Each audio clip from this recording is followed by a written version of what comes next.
मैं जात पात हर मजहब में जुदा हूँ, लेकिन वादों की डोर में अटूट सा जुड़ा हूँ। हरा हूँ, लाल हूँ, पीला हूँ, पर हर रंग में जाफरानी सा घुला हूँ। मैं विवाह हूँ, ब्याह हूँ, निकाह हूँ। मैं जश्न की थिरकन भी हूँ और विदाई के लरजते आंसू भी। मैं शादी हूँ, पूरे हिंदुस्तान का यकसा त्योहार हूँ, और वादी कश्मीर के इस त्योहार में आपका खैर मकदम है।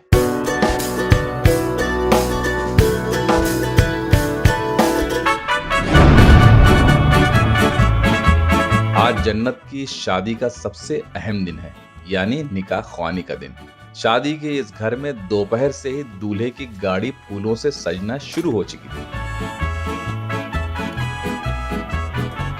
श्रीनगर पे सूरज ने जैसे ही घूंघट काढ़ा, शादी के इस घर ने फौरन जुगनुओं की चादर ओढ़ ली।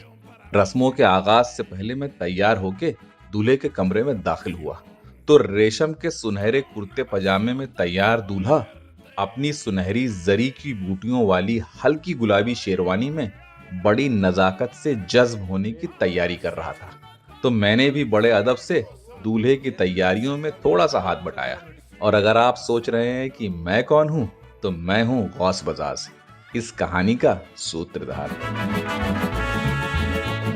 थोड़ी ही देर में पगड़ी बांधने वाले कमरे में दाखिल हुए तो दस्तारबंदी की रस्म के लिए दूल्हे के वालिद को बुलाया गया। टू बेस्टो हिज ब्लेसिंग्स, एक आशीर्वाद की तरह रख करके हाथ पे रखा। तो अब पगड़ी बांध करके तैयारी हो रही है।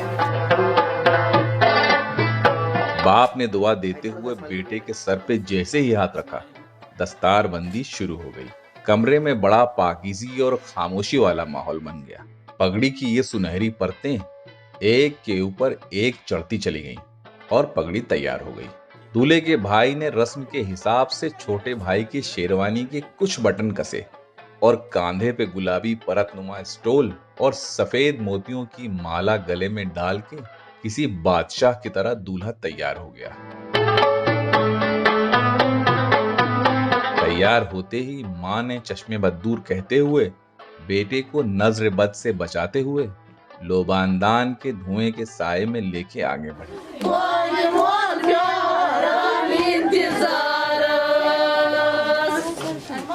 तो दहलीज पे कश्मीरी रस्म के हिसाब से दूल्हे के कुछ खास रिश्तेदारों ने एक सुर में एक किस्म का कश्मीरी गीत गाना शुरू कर दिया, जिसे वनवुन कहते हैं। ये खूबसूरत बारात का वनवुन दूल्हे को मुखातिब होकर कहता है, जनाब, चिनार के साए से उठिए और फूलों की चादर पे अपनी दुल्हन लेने चलिए। दुल्हन के वालिदैन आपका इंतजार कर रहे हैं। और फूलों से लदी इस गाड़ी में दूल्हे के बैठते ही बारात चल पड़ी।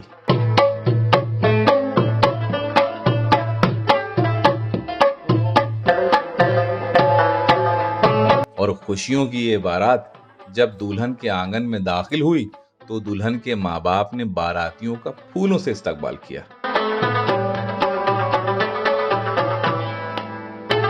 खामोशी और सादगी भरे इस इस्तकबाल में खुशियों के ढोल बखूबी सुनाई दे रहे थे। फिर बड़े ही अदब से सभी बारातियों के साथ दूल्हे को इस रोशनी और फूलों से सजे निकाह वाले हॉल में पहुंचाया गया और दूल्हे को हॉल के बीचों बीच रखे इस सोफे पे तशरीफ फरमाने को कहा गया, जिसका आधा हिस्सा एक गुलाबी पर्दे से ढका हुआ था। काजी साहब ने दुल्हन को लाने के लिए कहा तो दूल्हे की बहन ने हुक्म का फौरन पालन किया।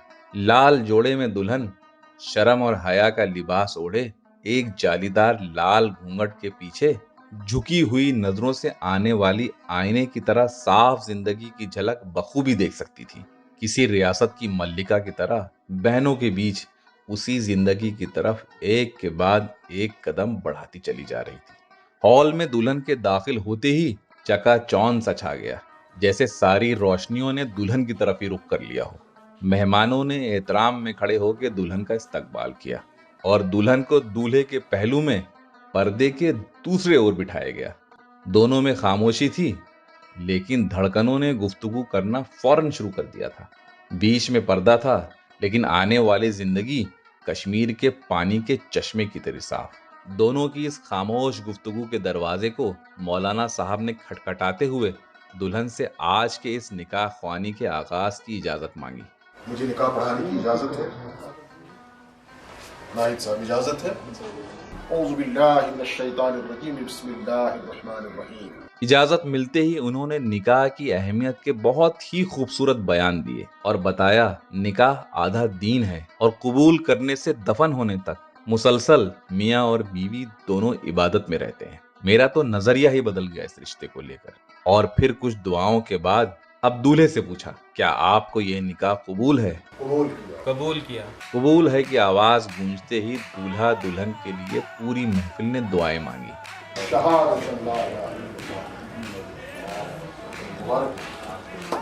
आमीन कहते ही खुशियों के आंसू और मुबारकबाद की गूंज एक साथ आई।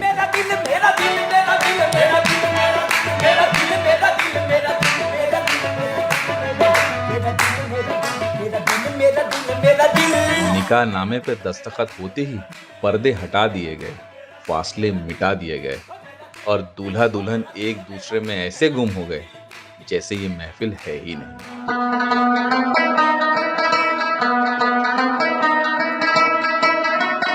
दूल्हे के माँ बाप ने बहू और बेटे को बाहों में समेटा और उनकी इस नई जिंदगी के आगाज की मुबारकबाद दी।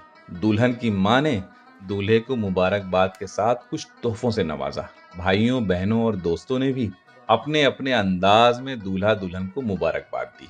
निकाह पे आए सभी मेहमानों को तोहफे के तौर पे लड़की वालों ने ये ड्राई फ्रूट्स से भरे सुनहरे नक्काशी वाले बॉक्सेस दिए और उसके बाद नाश्ते के साथ गर्मा गर्म कहवों की प्यालियों का सिलसिला शुरू हो गया।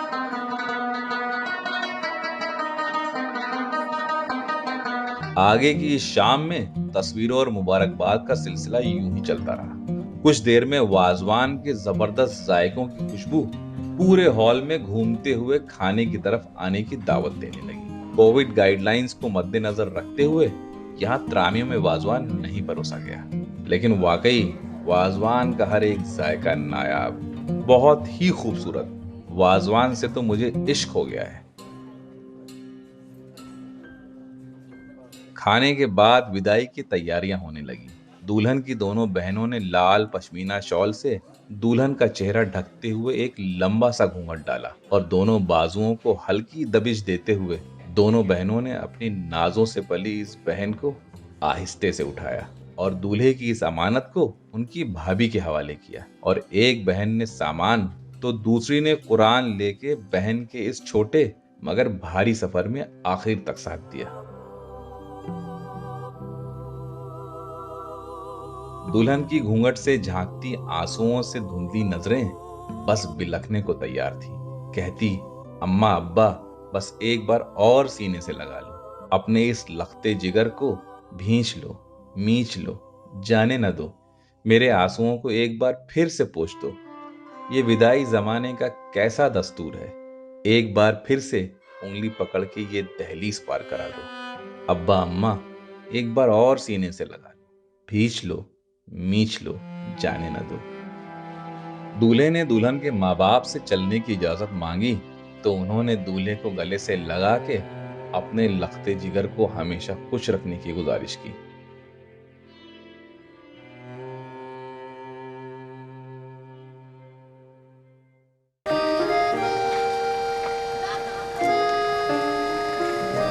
दूल्हा दुल्हन जब अपने घर वापस आ गए तो दुल्हन को मेहंदी रात वाले शामियाने में लोबान के धुएं के दरमियान कुरान के साए में अंदर लाया गया। दुल्हन के अंदर दाखिल होते ही उसके इस्तकबाल में शामियाना एक बार फिर से वनमुन से गूंजने लगा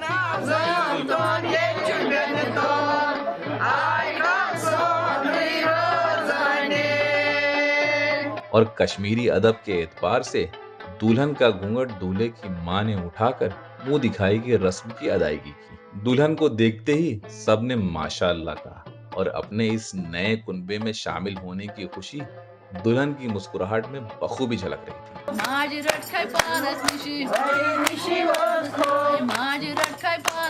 फौरन शामियाने में जाफरानी कहवे का एहतमाम किया गया और गुफ्तगू का सिलसिला कुछ देर और यूं ही चलता रहा। गरम कहवे की चुस्कियों के साथ मैं सोच रहा था, वाकई जन्नत की ये शादी नायाब है। आज के इस निकाह का हर एक लम्हा मैं कभी नहीं भूलूंगा। कल शायद आज ना हो, जाने फिर ऐसी शाम कब हो। इस एहसास को छोटे से दिल में समेट लूं आज। शायद कल ऐसी शाम तो हो, लेकिन उस शाम में हम ना हो। मैं जा रहा हूं अब आराम करने।